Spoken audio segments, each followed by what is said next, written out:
So why I chose SMU again was because of my undergraduate experience. I think SMU really transformed me into a different person.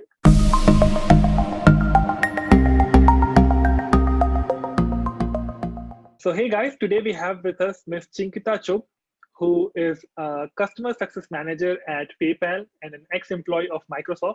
But more importantly, she is an ambassador of Singapore Management University. Why did I say so?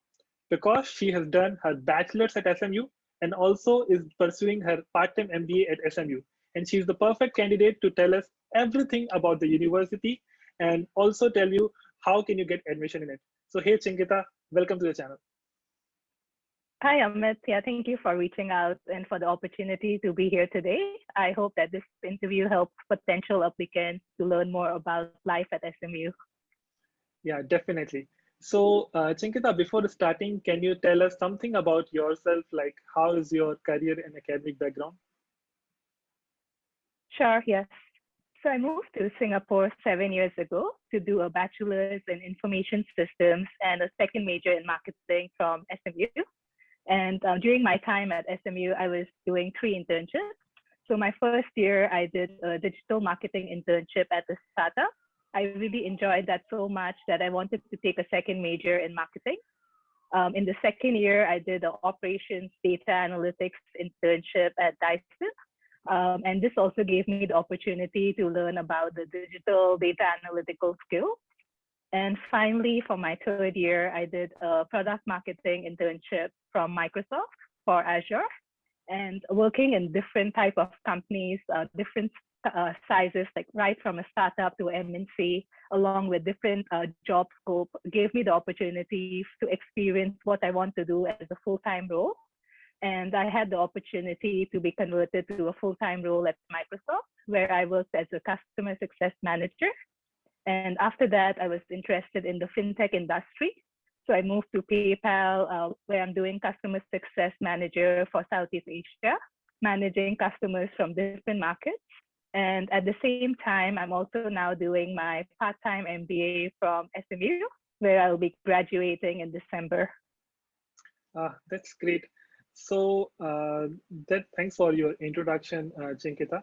So, if I'm not wrong, you pursued a Bachelor's of Technology degree at Singapore Management University. So you can see the disparity, right? It's a management university primarily, what they market themselves as, and you did a B.Tech there. So first of all, why did you choose SMU, and how did you decide to do a Bachelor's of Technology degree there? Yes, that's a great question. So before high school, I had done the IB diploma, where I took computer science and business and management.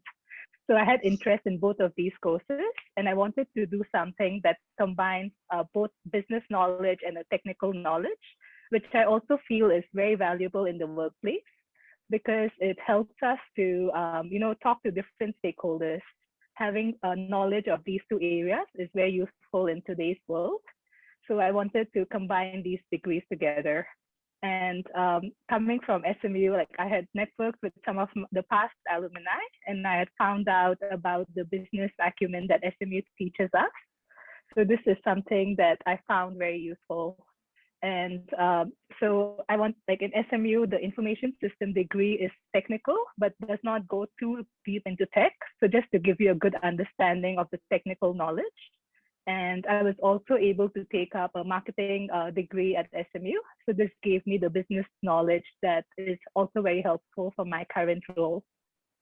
Yep. And why I wanted to choose SMU is because SMU students are very vocal, and they can learn how to speak up in class. Like before joining SMU, I feel I was very shy and intimidated, but after coming to SMU and after graduation, I've become a lot more bold and confident. So, moving on, you decided to choose SMU, but there must be an admission procedure that you would have gone through. And how did you apply? And did you also apply for a scholarship? So just tell us about whole experience after doing your 12th class or high school. How did you move to Singapore, and how did you apply for SMU and the whole process? Okay, yes. Yeah, so just to give you some background context, I was born in India, brought up in Indonesia, where I did my high school. And coming from a very diverse culture, I had applied to different countries. And so I had received offers from, received a full scholarship from KAIST in Korea, from a scholarship from University of Melbourne and RMIT in Australia. And then I had Hong Kong University of Science and Technology, and then some offers from United States like Boston University, Purdue, and Northeastern. And along with that, I had an offer from SMU in Singapore.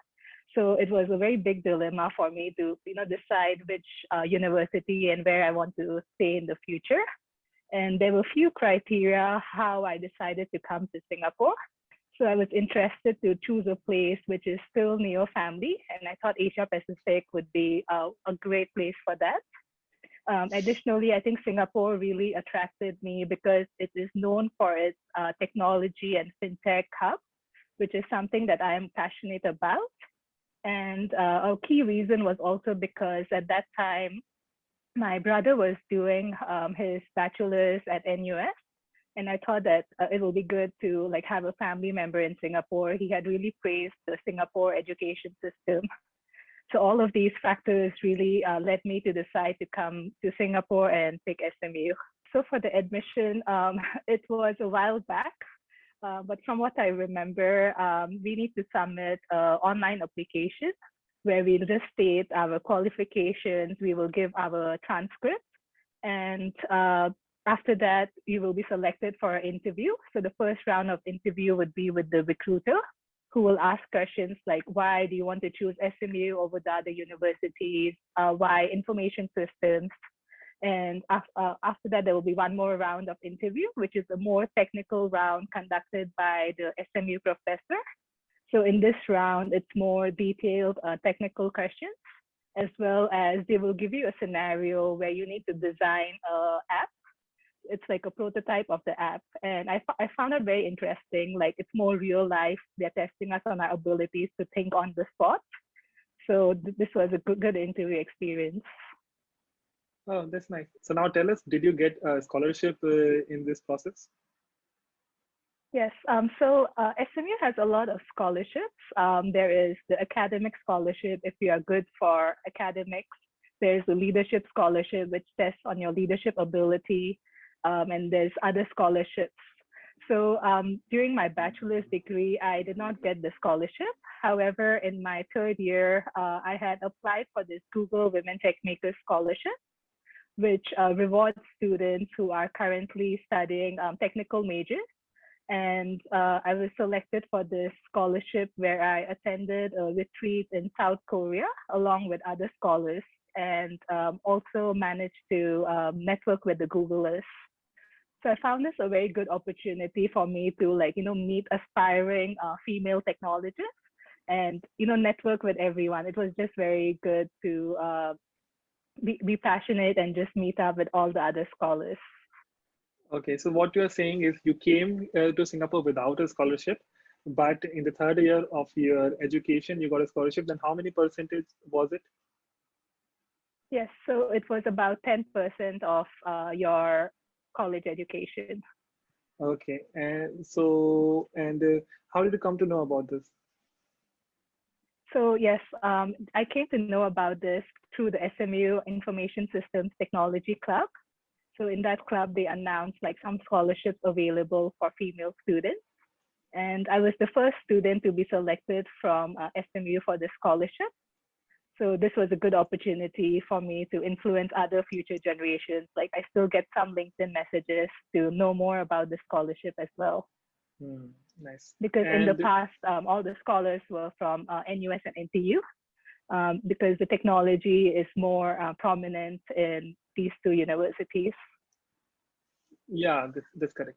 So coming to technology, I wanted to know how was your experience of doing a Bachelor's of Technology at SMU, and what do people study when they do a B.Tech in information systems? Sure, yeah, this is a very good question. So in my first year, I had taken programming classes. It is a compulsory requirement for all students. So I started with Java. And before coming to SMU, I had done some basics in programming. So I had some background knowledge. But even if we don't have any basic programming knowledge, the professors will start from scratch. So we don't have to worry about having any prior background. And in my second year, I took more data analytics, data management related courses. And in my third and fourth year, it was like a combination of business and technology courses, such as technology and world change, where they talked about how technology is revolutionizing the world with Industry 4.0 and AI trends. And we also took like a class on interaction, prototype, and design, which is about how we can use design thinking skills to come up with an innovative app idea. That's very nice. So now moving to your final years of education, you got an internship at Microsoft. So how did you come upon this internship and what was the process? Yes. So in my first year, I had joined a technology club. And in this club, I had heard about the Microsoft Student Partners Program. So basically, Microsoft Student Partners are like student ambassadors that represent Microsoft in our own campuses. And I applied for this program, was selected. So as part of being a Microsoft ambassador, I had the opportunity to attend monthly meetings at Microsoft, and also as a result, learn more about the different products and new technologies at Microsoft and teach it in the form of workshops at my own campus. So this allowed me the opportunity to network with other Microsoft employees right from my first year, and also learn more about Microsoft along the way.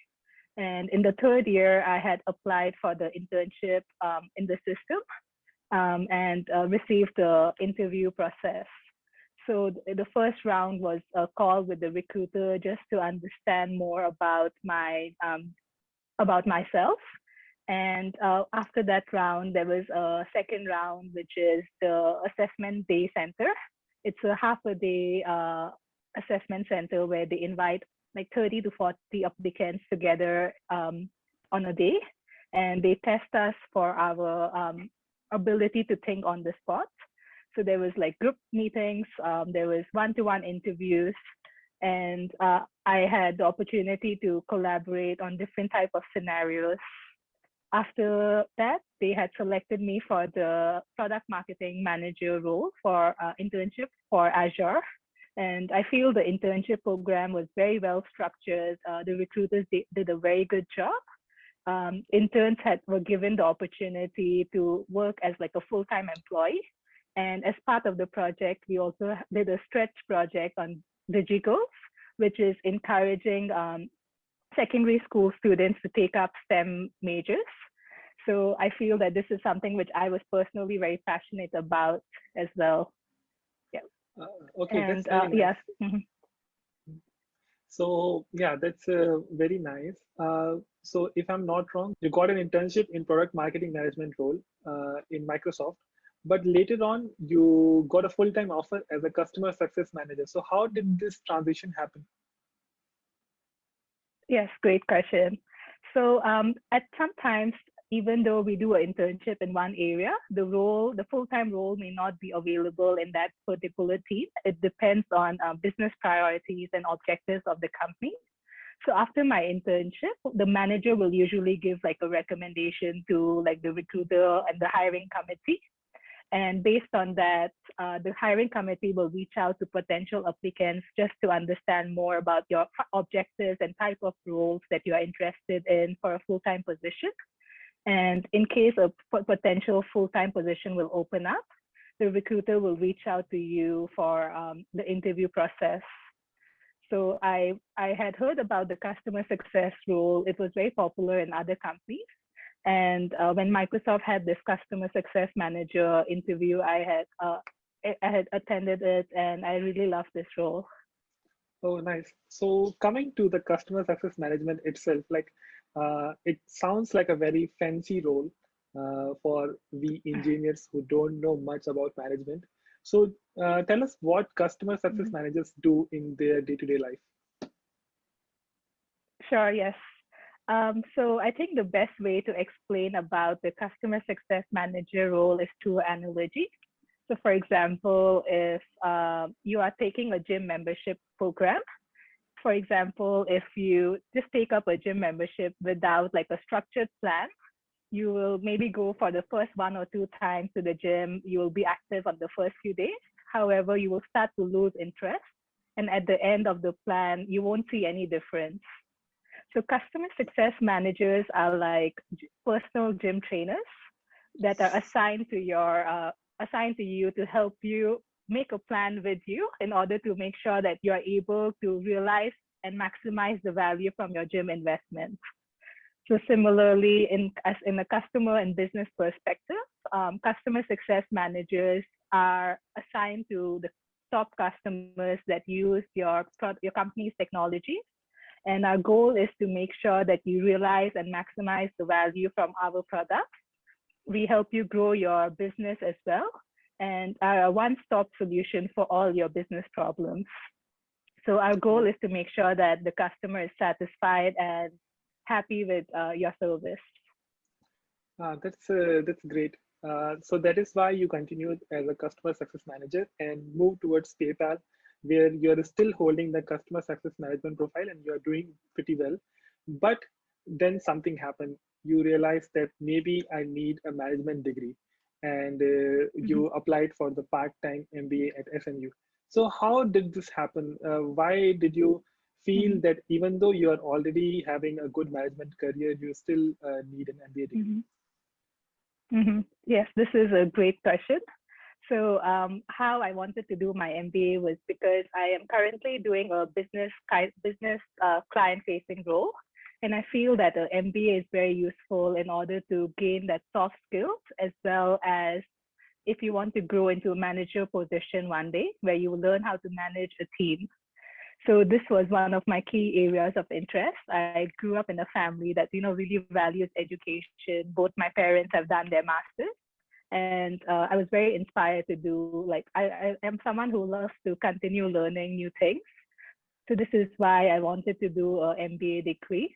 Even during some of my internships, I had networked with the people who were currently doing the MBA, and I could see the difference in terms of the soft skills that have been gained. So I chose to do a part-time MBA instead of full-time because I was currently already in Singapore doing well in PayPal, and I did not want to quit my full-time role in order to do an MBA. So I think having the part-time MBA really gave me the flexibility in order to manage both a full-time role as well as do an MBA on the side. And I also feel that the part-time MBA is more valuable because you can take up the learnings from your role in the MBA and apply it to your full-time job. That's nice. So again, let's address the elephant in the room. Why SMU again? Because you decided to do part-time MBA and you had multiple options in Singapore. The prominent would be NUS and SMU. But why did you again choose SMU? Did it help you financially also? So tell us about that. Sure, yes. So why I chose SMU again was because of my undergraduate experience. I think SMU really transformed me into a different person. And I feel that this is something which really valued with me. SMU students previously also had to do 80 hours of compulsory community service, which I feel was very valuable. It teaches me to give back to the community and help the society. And for my undergraduate experience, I had the opportunity to travel to South Korea, Germany, US. I did the exchange program at Babson College and Harvard University. So all this international exposure made me realize that I really love studying at SMU. And this is one of the key reasons why I wanted to do an MBA from SMU. I had also spoke to some seniors previously who had also given me great recommendations about the full program at SMU. And in terms of the timeline as well. SMU is one of the fastest for a part-time MBA, where we can complete the course in 18 months, whereas some of the other universities can take up to 24 months.